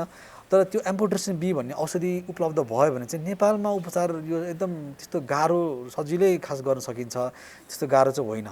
मेन चाहिँ यो औषधि उपलब्ध हो, सरकारले चाहिँ यसमा सोच्नु पऱ्यो, यसको एकदम उपलब्ध गराइदिनु पऱ्यो क्या औषधि चाहिँ। यो औषधि चाहिँ कतिको महँगो छ? अब यस्तो छ हजुरको औषधि यो एम्फोटेरेसिन बी 2टा किसिमको पाउँछ। यो लाइपोजोमल एम्फोटेरेसिन बी भन्ने छ, त्यो असाध्यै महँगो छ। त्यो त तपाईँको एउटा फुल कोर्स गर्दा बिरामीको धेरै नै पैसा खर्च हुन्छ होइन। त्यो चाहिँ के हो भने त्यसले चाहिँ मेन चाहिँ यसको मेन साइड इफेक्ट वा यसले चाहिँ गर्ने भने चाहिँ किडनीलाई असर गर्छ होइन। यो लाइपोजोमलवालाले चाहिँ किडनीलाई असर गर्दैन। अर्को एम्फोटेरेसिन बी भन्ने पाउँछ, डिअक्सिकोलेट एम्फोटेरेसिन बी भन्ने, त्यो चाहिँ यति महँगो छैन होइन। त्यो ऊ जस्तो महँगो छैन, लाइपोजोमल जस्तो महँगो छैन। त्यसले पनि काम गर्छ? त्यसले पनि काम गर्छ, तर त्यसको मेन साइड इफेक्ट चाहिँ किडनीलाई चाहिँ असर गर्छ। किडनीलाई चाहिँ असर गर्ने हुनाले चाहिँ त्योभन्दा चाहिँ त्यो बेटर हो भन्ने चाहिँ छ हामीलाई। कालो ढुसीले चाहिँ कुन कुन अङ्गमा बढी असर गर्छ? सुरुमा चाहिँ अब धेरै जस्तो चाहिँ अब नाकमा एउटै सुरु हुन्छ यो होइन। नाकमा हाम्रो नाकबाट आँखा हाम्रो ब्रेन एकदमै नजिक हुन्छ क्या हजुरको। अनि नाकबाट इन्फेक्सन चाहिँ आँखामा सर्छ होइन, त्यस्तै नाकबाट इन्फेक्सन ब्रेनमा सर्छ। नाकबाट आँखामा सर्यो भने चाहिँ अब विभिन्न अघि पनि भने मैले विभिन्न समस्याहरू आउन सक्छ। आँखा पुरै ब्लाइन्ड अन्धो हुनुसम्म पुगिन्छ होइन। र ब्रेनमा सर्दा त वा आँखाबाट ब्रेनमा सर्दा त मान्छेको ज्यानै जाने सम्भावना धेरै हुन्छ। यो रोगको मोर्टालिटी धेरै नै हाई छ हजुरको, 50 देखि 60% भन्दा अझ बढी छ भन्नेमा छ होइन। त्यही कारण मान्छेको ज्यानै जानेसम्म यसको ऊ छ। त्यही यो ज्यानै जाने हुनाले चाहिँ यसको उपचार चाहिँ एकदमै समयमा गर्नु चाहिँ एकदम अति आवश्यक छ क्या। चाँडोभन्दा चाँडो निदान गरेर चाहिँ र उपचार गर्ने र उपचार चाहिँ सुरु गरिहाल्नु पर्ने छ। त बेसिकली तपाईँले भने जस्तै सुरुमा चाहिँ अङ्ग चाहिँ अब हाम्रो नाकबाटै सुरु हुन्छ होइन। नाकमा हाम्रो जुन अघि पनि भने फङ्गसको स्पोर जान्छ, त्यहाँ गएपछि अब हाम्रो रोगसँग लड्ने शक्ति कम हुँदाखेरि चाहिँ यो एकदम मौलाउँछ होइन, सङ्क्रमण बढ्छ नाकबाट विभिन्न अङ्गमा चाहिँ यसरी जान्छ। जस्तै अब नाकको सुरुवाती अवस्थामै थाहा पायो, नाकमै अपरेसन गरियो भने अरू अङ्गमा सर्न पाएन। यस्तो छ, अब यस्तो छ हजुरको सुरुमै डेफिनेटली अब सुरुमै निदान गरेर म्युकोरमाइकोसिस भनेर उपचार गऱ्यो भने त त्यो त अब एकदम राम्रो भयो होइन। तर डेफिनेटली अब अपरेसन पनि तुरुन्तै गर्ने त होइन, हामी हेरेर अब गर्नुपर्छ अपरेसन पनि होइन। अब हामी अघि पनि भने मैले पहिला हामी इन्डोस्कोपी राखेर हेर्छौँ, एमआरआई गरेर हेर्छौँ होइन, कति रोग फैलिएको छ, कतिसम्म बिरामी रेस्पोन्स गइरहेछ त्यो हेरेर चाहिँ। त यसको फर्स्ट ट्रिटमेन्ट चाहिँ हामी सुरु चाहिँ यो मेडिकल ट्रिटमेन्ट चाहिँ सुरु गरिहाल्नुपर्छ। यसको उपचार पछि यसका जटिलताहरू चाहिँ के हुन सक्छन् त? मृत्युदर एकदमै हाई छ यसको होइन, नम्बर 1। नम्बर 2 च्यालेन्जिङ भनेर चाहिँ अब औषधिको साइड इफेक्ट पनि हो क्या। यो औषधि साइड इफेक्ट हुन्छ, कसै पनि भन्यो भने किडनीलाई एकदमै असर गर्छ यसले होइन। किडनी फेल गराउनुदेखि लिएर विभिन्न समस्या ल्याउन सक्छ होइन। तर अब यो 2-3टा कुराहरू हामीले जस्तै अब उपचार भइसकेपछि पछि फेरि अब हुने भन्ने चाहिँ हुँदैन होइन। तर यसको उपचार विधि चाहिँ यही नै हो। र मेन चाहिँ हामीले भनिहाल्यो नि अब मोर्टालिटी हाई छ, एकदमै मृत्यु दर हाई छ। तर त्यो हुँदाहुँदै पनि उपचार समयमा भयो र सही तरिकाले भयो भने चाहिँ यसको राम्रै हुन्छ। भनेपछि सुरुवाती अवस्थामा जतिखेर चाहिँ यी लक्षणहरू धेरै विशेष गरी ध्यान दिनु पर्यो। लक्षणहरूको आधारमा चाहिँ यो चाहिँ कालो ढुसी हो है भन्ने भयो भने चाहिँ एकदम छिटो उपचारको लागि डेफिनेटली हजुरको सुरु अवस्थामै हामीले उपचार गर्नु र लेट स्टेजमा उपचार गर्नु त धेरै नै फरक, आउटकममा धेरै फरक पर्छ। बिरामी बाँच्ने नबाँच्नेमा धेरै फरक पर्छ। सुरुमा आउँदाखेरिको अवस्था र पछि गर्दा त फरक परिहाल्छ। जस्तै यो बाट बस्नको लागि मानिसहरूले होइन के कुरामा चाहिँ एकदमै ख्याल गर्नुपर्ने भयो त अब लागेपछि पनि लाग्नुभन्दा अगाडि पनि होइन यसलाई खानपान कस्तो खालको हुनुपर्छ होइन अनि कस्तो खालको वातावरणमा चाहिँ बस्नुपर्ने हुन्छ? यो फङ्गस चाहिँ हाम्रो वरिपरि वातावरणमा जताततै छ होइन। अब कसरी हामीले कसरी बस्ने भने अघि पनि हामीले छलफल गऱ्यौँ। मेन कुरा चाहिँ अब यो मास्क जुन हामी प्रयोग गर्छौँ नि, यो मास्क चाहिँ एकदम सफा र सुक्खा ड्राई हुनुपर्छ क्या। अनि त्यसपछि एउटै मास्क चाहिँ पटक पटक धेरै लामोसम्म युज गर्ने र ओसिलो मास्क चाहिँ चलाउनु भएन। अर्को चाहिँ अघि पनि मैले भनेँ हजुरको भेन्टिलेसन एकदम इम्पोर्टेन्ट छ। राम्रो कोठामा राम्रो हावा आउने होइन, भेन्टिलेसन हुने, राम्रो हावा जाने, यताउति आउने ठाउँमा चाहिँ बस्नुपर्छ होइन। अनि धेरै धुलो भएको ठाउँमा होइन र ओसिलो वातावरण जानु भएन क्या सकेसम्म अहिले चाहिँ। त्यो चाहिँ एकदमै इम्पोर्टेन्ट छ होइन। हामीले चाहिँ अब मेन त यही नै हो हामीले गर्न सक्ने भनेको। अनि हातहरू बेला बेला एकदमै धुने होइन, साबुन पानीले हात धुने वा सेनिटाइजरले हात सफा गर्ने होइन। यो चाहिँ मेन यसका हामीले प्रिभेन्टिभ मेजर्स भन्छौँ, यो नै हो गर्न सक्ने अहिले हाम्रो मान्छेहरूले चाहिँ होइन। डाक्टर साहब जस्तै अब वीर अस्पतालमा पनि कालो ढुसीकै भएको सङ्क्रमण भएको बिरामीलाई उपचार गरियो नि, त्यो नयाँ बिरामी होइन उहाँलाई चाहिँ कस्तो कस्तो समस्याहरू देखिएको थियो त? उहाँ चाहिँ अब यङ पेसेन्ट हुनुहुन्थ्यो होइन, 31 वर्षको मात्रै होइन। अनि उहाँलाई चाहिँ कोभिड डायग्नोसिस भएको थियो होइन। अनि कोभिड डायग्नोसिस भएको थियो। कोभिड डायग्नोसिस भएको हजुरको खास समस्या त पहिलेदेखि थियो होला सायद होइन। डायग्नोसिस भएको चाहिँ 3-4 दिनमा उहाँहरूको सबभन्दा पहिला सिम्टम के भयो भने उहाँले आँखा देख्न छोड्नुभयो। यो आँखै देख्न छोड्नुभयो क्या। पहिला एउटा आँखा पुरै देख्न छोड्नुभयो र अर्को आँखा चाहिँ अलिकति कम भयो देख्नलाई होइन। त्यहाँबाट चाहिँ अनि हामी सबैलाई मतलब शङ्का भयो कि यो चाहिँ म्युकरमाइकोसिस हो कि भनेर होइन। अनि त्यसपछि त्यसको उहाँको एमआरआई गरेर हेर्दा त अब नि विभिन्न ठाउँमा फैलिएको रहेछ उहाँको चाहिँ होइन। अब नाकमा इन्फेक्सन फैलिएको रहेछ, आँखामा फैलिएको रहेछ होइन। अनि त्यही कारण त्यसपछि हामीले उहाँको हाम्रो डाक्टर त्रिदीप पन्त हाम्रो उहाँको टिमले चाहिँ अपरेसन गर्नुभयो उहाँको होइन। अनि त्यसपछि भएको सबै तपाईँको जुन ढुसीहरू छ मतलब त्यो जुन त्यो कुहिएको भागहरू निकालेको छ होइन, निकालेका छौँ होइन। अन्त त्यसपछि अब आज हामीले उहाँको पट्टी पनि निकालेका छौँ होइन। अब कस्तो रेस्पोन्स गर्छ त्यो अनुसार हामी उपचार अगाडि बढाउँछौँ होइन। मेन उहाँको चाहिँ सिम्टम भनेको चाहिँ अहिले चाहिँ आँखा भिजन लस क्या।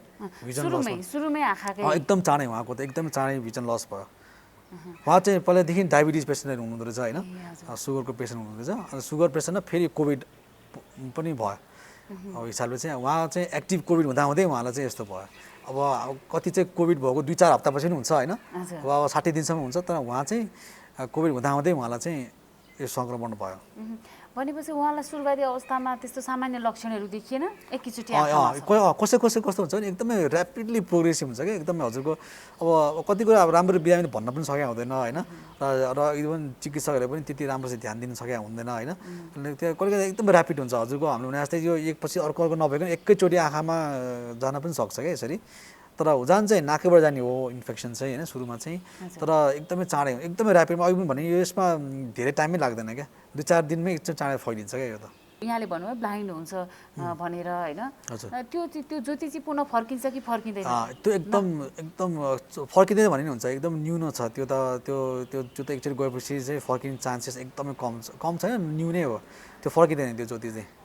हामीले मेन अपरेसन गरेको चाहिँ उहाँको ज्यान जोगाउनलाई।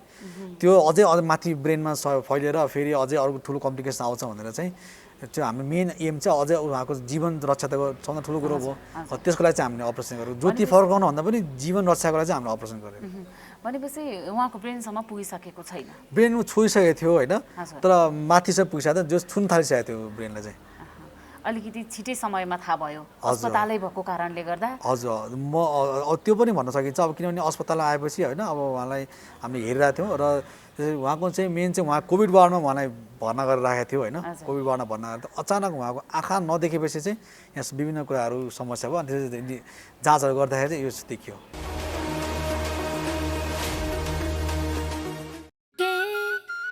हात धुन्छौ र साबुन पानीले धुन्छु नि, कति बेला धुन्छौ र छिनछिनमै धुन्छु नि।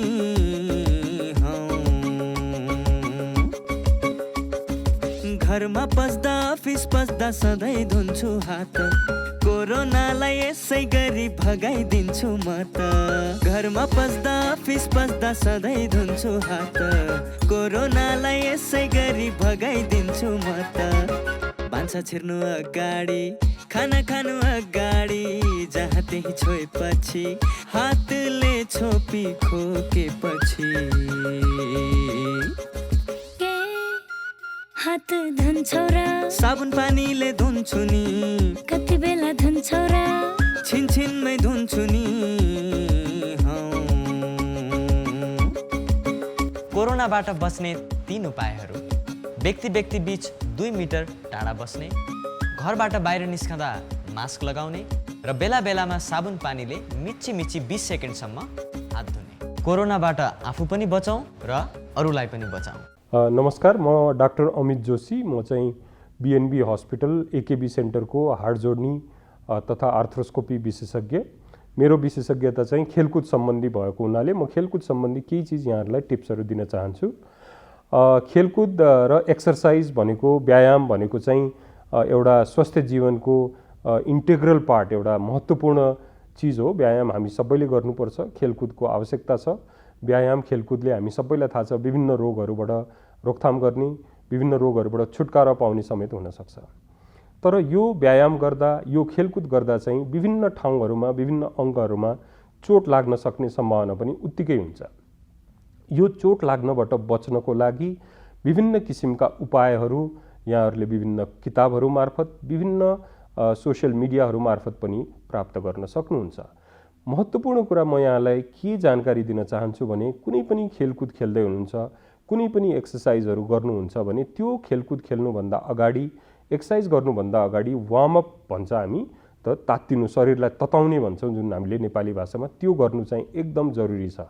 सो विभिन्न खेलकुदहरूको लागि विभिन्न किसिमको वार्मअप गर्ने तरिकाहरू पनि युट्युब मार्फत अथवा अन्य मार्फत चाहिँ तपाईँहरूले खोजेर हेर्न सक्नुहुनेछ। अन्यथा तपाईँको नजिकैको फिजियोथेरापिस्ट अथवा डक्टरसँग सोधेर कस्तो किसिमको वार्मअप गर्ने, कस्तो किसिमको खेलकुद गर्दा त्यो पनि धेरै महत्त्वपूर्ण छ।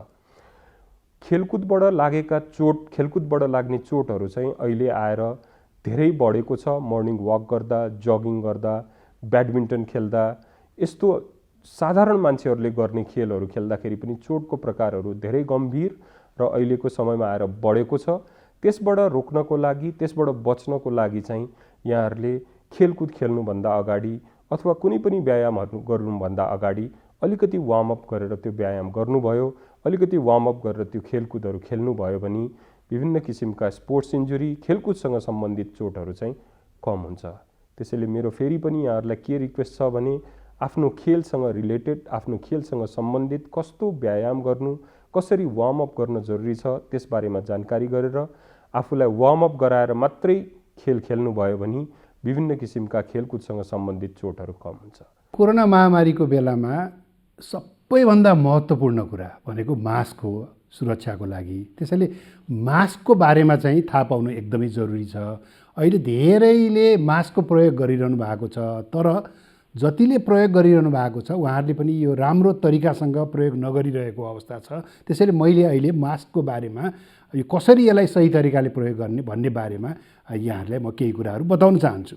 मास्क मोटामोटी रूपमा हामीले 3 प्रकारका अहिले देखिराखेका छौँ। पहिलो प्रकार भनेको यो N95 मास्क छ।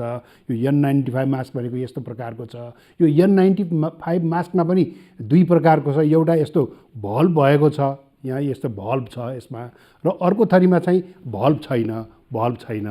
त्यसैले यो N95 मास्कमा भल्भ भएको र भल्भ नभएको गरी 2 प्रकारको छ। र अर्को यो सर्जिकल मास्क छ। यो सर्जिकल मास्क सबैभन्दा धेरै प्रयोग भइरहेको यो सर्जिकल मास्क हो, र तेस्रो चाहिँ कपडाले बनाएको, घरमै कपडाले बनाएको मास्क छ। अब यो मास्क लगाउँदाखेरि हामीले के कुरा थाहा पाउनुपर्छ भने, अब यसलाई राम्रोसँग नाक र मुख छोपिने गरी लगाउनुपर्छ। यसरी राम्रोसँग नाक र मुख छोपिने गरी मास्क लगाउनुपर्छ, र मास्क लगाउँदाखेरि यो भागमा समाउनुपर्छ। यो भागमा, मास्कमा समाउनु हुँदैन कि यो कानमा अड्काउने भागमा समाएर अनि यसलाई यस प्रकारले लगाउनुपर्छ। टप्प हुने गरी नाक, गाला, तलको चिउरो कतैबाट पनि हावाभित्र बाहिर नआउने गरी यो लगाउनुपर्छ। र अहिले फुकाल्दाखेरि पनि यो पछाडिपट्टि कानको पछाडि फुकालेर यसरी फुकाल्नुपर्छ र मास्क लगाउँदाखेरि र फुकाल्दाखेरि हात चाहिँ धुनुपर्छ। यो जरुरी छ कि हातले चाहिँ मास्कलाई छुन हुँदैन। यो पहिलो कुरो हो। दोस्रो कुरो, अब यो मास्क अब कहिलेसम्म लगाइरहने, यो आज लगाउने भोलि पर्सि कहिलेसम्म लगाउन मिल्छ भन्दाखेरि यो N95 मास्क बलियो छ, यसलाई तपाईँले पुनः प्रयोग गर्न सक्नुहुन्छ। यो महँगो पनि छ, यो स्वास्थ्य कर्मीहरूले प्रयोग गर्नुहोस् भनेर हामीले धेरै जस्तो जोड दिइराखेका छौँ। यसलाई चाहिँ लगाइसकेपछि घरमा गएर एकचोटि पखालेर साबुन पानीमा पखालेर घाममा सुकाइदिँदाखेरि हुन्छ भने यो सर्जिकल मास्क जुन चाहिँ धेरै आम नागरिकहरूले प्रयोग गरिरहनु भएको छ, यसलाई दोहोऱ्याएर प्रयोग गर्न हुँदैन। यो डिस्पोजेबल हुन्छ, एकचोटि लगाएपछि यसलाई फाल्नुपर्छ। तर अब केही कारणले गर्दा यसलाई दोहोऱ्याएर फेरि प्रयोग गर्नु पर्यो भने यसलाई धुन हुँदैन, धोएपछि यो बिग्रन्छ। यसलाई घाममा सुकाइदिनु भयो, राम्रोसँग घामको किरणमा सुकाइदिनु भयो भने त्यो फेरि यसलाई प्रयोग गर्न सकिन्छ। कम्तीमा यसलाई 1 घन्टादेखि 2 घन्टा चाहिँ घाममा सुकाउनुपर्छ। त्यसैले यो मास्कको बारेमा हामीले यति कुरा। अर्को कुरा के छ त भन्दाखेरि कपडाको मास्क पनि उत्तिकै प्रभावकारी छ। अब कपडाको मास्क तपाईँले 3वटा लेयर 3वटा तहको कपडाको मास्क बनाउन सकिन्छ र त्यसलाई घरमा मजाले धोएर त्यसलाई घाममा सुकाएर पुनः प्रयोग गर्न सक्नुहुन्छ। त्यसैले मास्कै नलगाउनुभन्दा जस्तो प्रकारको मास्क भए पनि मास्क लगाउन उचित हुन्छ। र अहिले कोरोना भाइरसबाट बच्ने सबैभन्दा महत्त्वपूर्ण हतियार भनेको मास्क नै हो। त्यस कारणले यो मास्कलाई चाहिँ सही तरिकाले लगाउनुहोस् भन्ने मैले अनुरोध गर्न चाहन्छु।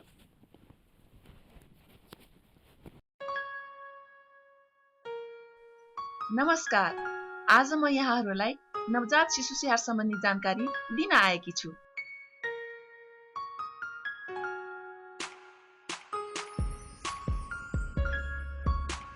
शिशु जन्मेको 1 घण्टाभित्र आमाको बिगौती दुध खुवाउनुपर्छ। शिशुलाई 6 महिनासम्म पूर्ण स्तनपान गराउनुपर्छ। आमाको दुधमा शिशुलाई चाहिने जति पानी भएको हुनाले पानी पनि खुवाउनु पर्दैन। बालबालिकालाई 2 वर्षसम्म पूरा खानाको सँगसँगै आमाको दुध पनि खुवाउनु पर्छ। शिशुले चाहेको जुनसुकै बेला पनि स्तनपान गराउनु पर्छ। कम्तीमा पनि दिनमा 10-12 पटक खुवाउनु पर्छ।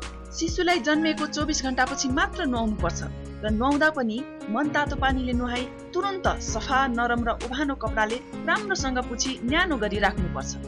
शिशुको नाभि सधैँ सफा र सुक्खा राख्नुपर्छ।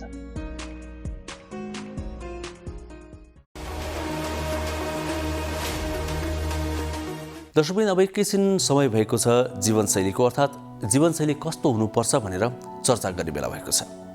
हामी पछिल्लो समयमा तनावयुक्त जिन्दगी बिताउन थालेका छौँ।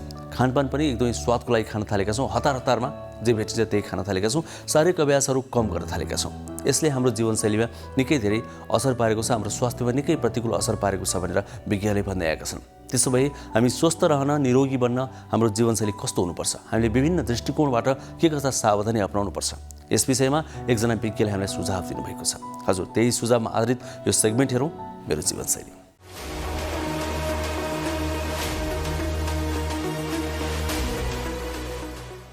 नमस्ते, म प्राध्यापक डाक्टर दीपक श्रेष्ठ, हार्ट जोड्ने रोग विशेषज्ञ। म अहिले धुलिखेल हस्पिटल, काठमाडौँ युनिभर्सिटी हस्पिटलमा कार्यरत छु। विगत 15 वर्षदेखि म यो क्षेत्रमा काम गर्दैछु। साधारणतया हाम्रो हार्ट जोड्ने अथवा मांसपेशीको स्वास्थ्यको लागि हाम्रो रहनसहन, खानपिन, एक्सर्साइज, योग धेरै कुराहरूबाट असर पार्छ। हुन त हाम्रो बिहान उठेदेखि राति हामी नसुतेसम्म र सुतिसकेपछि हाम्रो ओछ्यानमा भएको पोजिसनले पनि हाम्रो हार्ट जोड्ने मांसपेशीलाई असर पारिरहेको हुन्छ। जस्तो कि तपाईँ बिहान खाटबाट उठ्दाखेरि कसरी उठ्नुहुन्छ, ढाडलाई असर पर्ने गरी उठ्नुहुन्छ कि हुन्न, अथवा जोर्नीलाई असर पर्ने गरी खाटबाट उभिनुहुन्छ कि हुन्न, र त्यस्तै उभिसकेपछि कसरत एक्सर्साइज कति गर्नुहुन्छ। साधारणतया हार्ट जोड्नेको लागि एक्सर्साइज गर्ने भनेको आधा घन्टासम्म यदि तपाईँ छिटो हिँड्नुभयो भने पनि हार्ट जोड्ने मांसपेशीलाई चाहिने एक्सर्साइज पुग्छ। तर त्यो भन्दैमा 30 मिनटपछि तपाईँ एक्सर्साइज नै नगर्ने पनि होइन। विभिन्न रोगहरूको रोकथामको लागि, जस्तै मुटुको रोग, चिनीको रोगहरूको लागि एक्सर्साइज अथवा योगा एकदमै अपरिहार्य र प्रभावपूर्ण उपचार अथवा रोकथामको उपाय हुन सक्छ। 30 मिनट तपाईँ आधा घन्टा तपाईँ छिटो छिटो हिँड्नुभयो भने हाम्रो हाड जोड्ने मांसपेशीको लागि चाहिने एक्सर्साइज चाहिँ पुग्छ। त्यस्तै खानपिनमा पनि तपाईँको सन्तुलित खानपिन छ कि छैन भन्ने कुरा तपाईँले विचार गर्नुपर्छ। दाल भात सागसब्जी फलफुल दुध तथा दुधबाट बन्ने पदार्थहरू जस्तै दही पनिर चिज र मासु माछाले सही मात्रामा खान सक्यो भने हड्डी अथवा मांसपेशी तपाईँको स्वस्थ रहन्छ। 30 वर्षभन्दा अगाडि हामीले हाम्रो शरीरमा राखेको क्याल्सियम जुन चाहिँ हामी दुध दहीबाट बढी पाउँछौँ त्यो चाहिँ ब्याङ्कमा राखेको जम्मा गरेको पैसा जस्तो हो, किनभने 30 वर्ष अगाडिसम्म मात्रै जम्मा गर्न सकिन्छ। 30 वर्षपछि जम्मा भएको क्याल्सियम हामीले प्रयोग मात्र गर्न सक्छौँ, जम्मा गर्न सक्दैनौँ। त्यसैले 30 वर्षभन्दा अगाडि तपाईँले दुध दही र क्याल्सियम पाउने फलफुलहरू प्रशस्त मात्रामा खानुपर्दछ। र त्यस्तै तपाईँ अफिसमा काम गर्नुहुन्छ अथवा कुनै व्यवसायमा हुनुहुन्छ भने ढाडको विशेष गरी ढाड जोड्ने घुँडा र हिपलाई कसरी सही मात्रामा तपाईँ राख्ने भन्ने कुरा पनि याद गर्नुपर्ने हुन्छ। जस्तै तपाईँ ट्राफिक पुलिस काम गर्नुहुन्छ भने धेरै बेर उभिँदा तपाईँको जोर्नी घुँडा हिप र ढाडमा असर पर्न सक्छ र तपाईँको त्यो धेरै बेरको उठ्ने क्रमलाई चाहिँ बीचबीचमा अलिकति ब्रेक गर्नुपर्ने हुनसक्छ। जस्तै तपाईँ टिचर हुनुहुन्छ भने पनि 1-1.5 घन्टा उभिनुपर्छ भने त्यसमा पनि बीचबीचमा हामीले ब्रेक गर्नुपर्ने हुन्छ। अफिसमा बस्दाखेरि तपाईँको ढाडमा पछाडि सपोर्ट छ कि छैन त्यो पनि याद गर्नुपर्ने हुन्छ। जब हामी यसरी कुप्रो परेर बस्छौँ तब घाँटीको हड्डीदेखि लिएर ढाडको हड्डीलाई पनि असर पर्छ। त्यसैले ढाडलाई तन्काएर सिधा र पछाडि सपोर्ट राखेर बस्नुपर्ने हुन्छ। तर आजभोलि धेरै मान्छेहरू हामी मोबाइल चलाउँछौँ ट्याब चलाउँछौँ हाम्रो घाँटी जहिले पनि तल झुकिरहेको हुन्छ र आजभोलि त त्यो यो बिमारीको एउटा नाम जस्तै नै आइसक्यो कि यो चाहिँ मोबाइल सिन्ड्रोम भनेर अथवा कम्प्युटर सिन्ड्रोम भनेर, जसले गर्दाखेरि घाँटीको हड्डीहरू धेरै चल्ने अथवा धेरै असर पर्ने र धेरै छिटो खिने नसा च्यापिने पनि हुनसक्छ। त्यसैले जहिले पनि बस्दाखेरि सिधा तन्केर बस्ने र हाम्रो हेराइ चाहिँ आफ्नो आँखाको लेभलमा राख्यो भने हामीले घाँटीलाई धेरै तन्काउनु पर्ने तल झुक्नु पर्ने अथवा माथि फर्काउनु पर्ने पनि हुँदैन। त्यो चाहिँ सही पोस्चर एकचोटि सिक्यौँ भने हामीले मात्र हाम्रो आफ्नो लागि मात्र होइन आफ्नो साथीभाइ छोराछोरीहरूको लागि पनि त्यो पोस्चर हामीले सिकाउन सक्यो भने हाडजोरीबाट हुनसक्ने रोग अथवा चाहिँ दुखाइबाट बच्न सक्छौँ। र त्यस्तै अहिले हाडजोर्नीलाई विशेष रूपमा असर पार्ने अर्को हाम्रो खेलाडीहरू पनि हो, जुन चाहिँ खेलकुदमा विभिन्न खालको असर जोर्नीमा पर्छ र जोर्नीको लिगामेन्टहरू च्यातिन सक्छ र त्यो हुन नदिनु एक प्रकारको रोकथामको उपाय छ भने अर्को चाहिँ त्यदि चोट लागिसकेपछि त्यो चोटलाई हामीले उपचार नगरी फेरि पुनः त्यसलाई असर गर्ने खालको खेलकुदमा कन्टिन्यू गरिराख्यो भने त्यो उपचार गर्न नसकिने अवस्थामा पुग्न सक्छ र त्यसको बेलामा ठुलो अपरेसनहरू पनि गर्नुपर्ने हुनसक्छ। त्यसैले खेलाडीहरूले पनि विशेष गरी रूपमा त्यो खेलमा कुन हाड जोड्ने मासुलाई चाहिँ असर गर्न सक्छ त्यो कुरा आफ्नो थेरापिस्टसँग बुझेर त्यसबाट कसरी बच्ने र भइहाल्यो भने के हुन्छ र कसरी उपचार गर्ने भन्ने कुरा पनि बुझ्नुपर्ने हुन्छ। र त्यस्तै गरी हाम्रो उमेर ढल्किसकेपछि युजुअली 45 उमेर गइसकेपछि विशेष गरी आइमाईहरूको महिनावारी रोकिसकेपछि अथवा केटा मान्छेहरूमा 50 वर्ष नागिसकेपछि हड्डीमा अथवा मासुमा हाम्रो हुने क्याल्सियमहरू चाहिँ बिस्तारै घट्दै जान्छ र हड्डीहरू कमजोर कमसलको हुँदै जान्छ र साधारण चोटपटकमा पनि तिनीहरू भाँचिन सक्छ। त्यसैले 45 नागिसकेपछि हामीले हड्डीलाई चाहिने क्याल्सियमको प्रशस्त सप्लिमेन्ट चाहिँ अथवा त्यसको रिप्लेस चाहिँ हामीले गरिराख्नुपर्ने हुन्छ र चोटपटकबाट बच्नुपर्ने हुन्छ। जवान अथवा यङ मान्छेहरूमा हड्डीको चोट लाग्नु र उमेर ढल्किसकेपछि लागेको चोटपटकको उपचार गर्नमा उमेर ढल्किसकेकोलाई अलिक गाह्रो हुनसक्छ, हड्डी जोडिन ढिलो हुनसक्छ, च्यातिएको मासु ठिक हुनलाई टाइम लाग्न सक्छ र त्यसैले चोटपटकबाट बच्नु चाहिँ एकदमै अनिवार्य छ उमेर गइसकेपछि। त्यति भन्दै पनि यङ मान्छेहरूले पनि आफ्नो हाड जोड्ने मासुको सही सन्तुलन र स्वस्थ राख्न जरुरी छ। विशेष गरी चोटपटकबाट चाहिँ हामीले बच्नुपर्ने हुनसक्छ।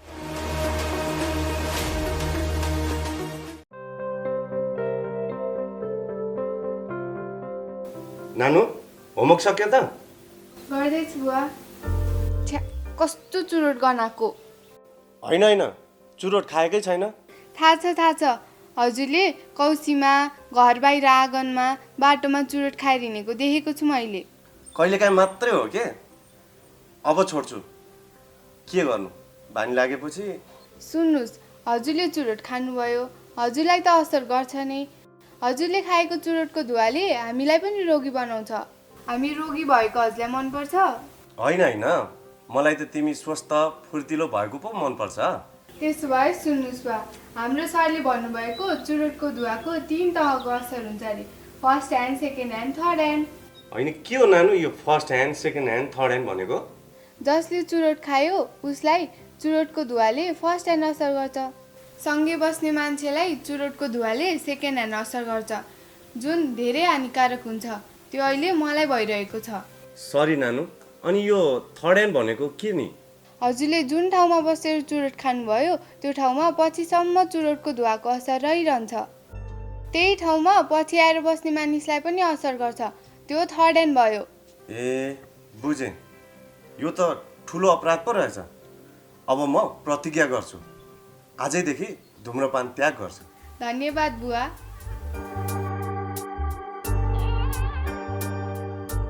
नमस्कार, म प्राध्यापक डाक्टर सबिना भट्टराई, छाला तथा यौन रोग विशेषज्ञ। र स्वास्थ्य भनेको के हो त, शरीरमा स्वास्थ्य रहनलाई के गर्नुपर्छ भन्ने कुरालाई चाहिँ म जानकारी दिन चाहन्छु। र स्वास्थ्य भनेको चाहिँ एउटा पोजिटिभिटी, जहिले पनि एउटा ऊर्जा होस् शरीरमा। र यो गर्नको लागि चाहिँ आई थिङ्क खानाहरू चाहिँ हामीले नियमितपूर्वक कम भए पनि पौष्टिक पदार्थयुक्त खानाहरू खाने, व्यायाम, आफ्नो शरीरमा व्यायामहरू इन्कर्पोरेट गर्ने, जति मिनट भए पनि एटलिस्ट आफ्नो शरीरमा व्यायाम राख्दा पनि ठिक हुन्छ। र नेगेटिभिटी अथवा यो ऊर्जा पनि नेगेटिभ ऊर्जा चाहिँ हाम्रोबाट निकाल्नुपर्छ। सकेसम्म तनावहरू कम लिने बानी बसाल्नु पर्यो, किनकि अहिलेको होडबाजीको टाइम, अहिलेको एकदम एक्टिभ जीवनमा त स्ट्रेस कसलाई हुँदैन त। तर स्ट्रेसलाई मिनिमाइज गर्नलाई अथवा यो तनावलाई चाहिँ कम गर्नको लागि चाहिँ विभिन्न माध्यमहरू हुन्छ। मेडिटेसन भयो, अथवा व्यायामै हुन्छ, अथवा आफूलाई मन परेको हबिजहरू लिने, गाना सुन्ने, पेन्ट गर्ने, तिनीहरूले पनि हाम्रो शरीरमा धेरै यो स्ट्रेसहरू कम गर्छ। र म छाला रोग विशेषज्ञको कारण एउटा हैसियतले के पनि भन्न चाहन्छु भनेको, हाम्रो छाला चाहिँ एउटा भित्री शरीरको कस्तो भइरहेको ऐना हो। जब छाला स्वस्थ हुन्छ, कपाल स्वस्थ हुन्छ, नङहरू स्वस्थ छन्, तब हाम्रो शरीरमा धेरै कुराहरू चाहिँ हाम्रो स्वस्थ देखिन्छ। किन धेरै शरीरमा बिग्रेको धेरै जस्तो मुटुको रोग, किडनीको रोग, तिनीहरूको धेरै अर्ग्यानको डिफेक्ट चाहिँ पहिले नै स्किनमा आएर देखेर हामीले धेरै, कतिजना अब थाइरोइडहरू भयो, हर्मोनल इम्ब्यालेन्सहरू हुन्छ, कसैको हर्मोन्सहरू यो कामहरू गरिरहेको हुँदैन। सो त्यो उनीहरूको पनि सबै स्किनमा देखिन्छ। र स्किनबाट नै हामीले कतिजना यो टेस्ट गरेर आउनुहोस् है भनेर भन्ने हुन्छौँ, सो द्याट भित्र यो शरीरमा कुन चाहिँ अर्ग्यान काम गरिरहेछन् थाहा हुन्छ। र आफ्नो स्किनलाई चाहिँ नियमित स्याहार गर्नलाई आफ्नो खानपानमा विशेष ध्यान दिनै पर्छ। व्यायाम, शारीरिक व्यायामको शरीरमा गर्दा राम्रो हुन्छ। र अर्को कुरा चाहिँ हामीले मुख धुने, मुखमा धोएपछि शरीर मोइस्चराइजर लाउने, सनस्क्रिन लाउने, राति पनि यो धोएर यसलाई मोइस्चराइजर लाएर राम्रो बनाइदिने। सो यिनीहरू सिम्पल रुटिनको कुराहरू हो, जुन चाहिँ गरे भने हाम्रो भित्री स्वास्थ्य पनि राम्रो हुन्छ र बाहिरी स्वास्थ्य पनि राम्रो हुन्छ।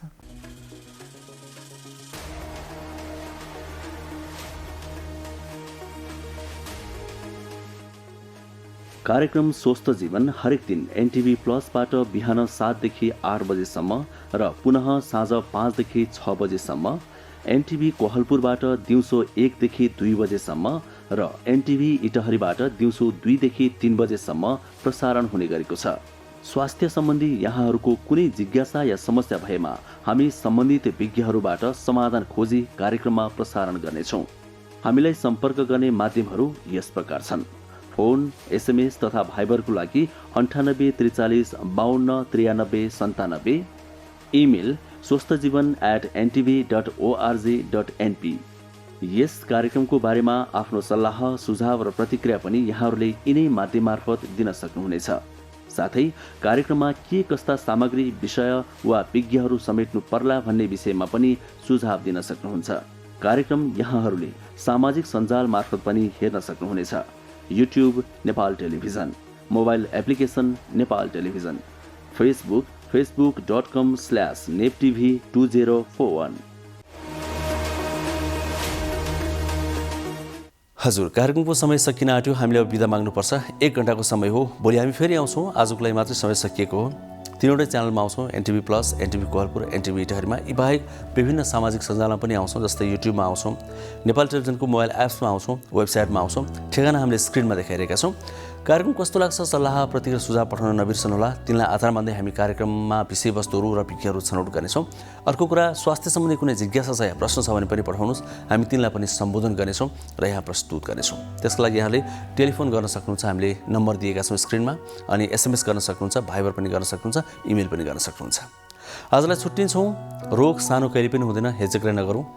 रोग लागेर उपचार गर्नुभन्दा रोग लाग्नै नदेऊ। लागिसकेको छ भने पनि सुरुवातमै एकदमै केयरफुल बनाऊ, आफू पनि निरोगी बनाऊ, अरूलाई पनि निरोगी बनाऊ, यही आग्रह गर्छु। हस्त, नमस्ते।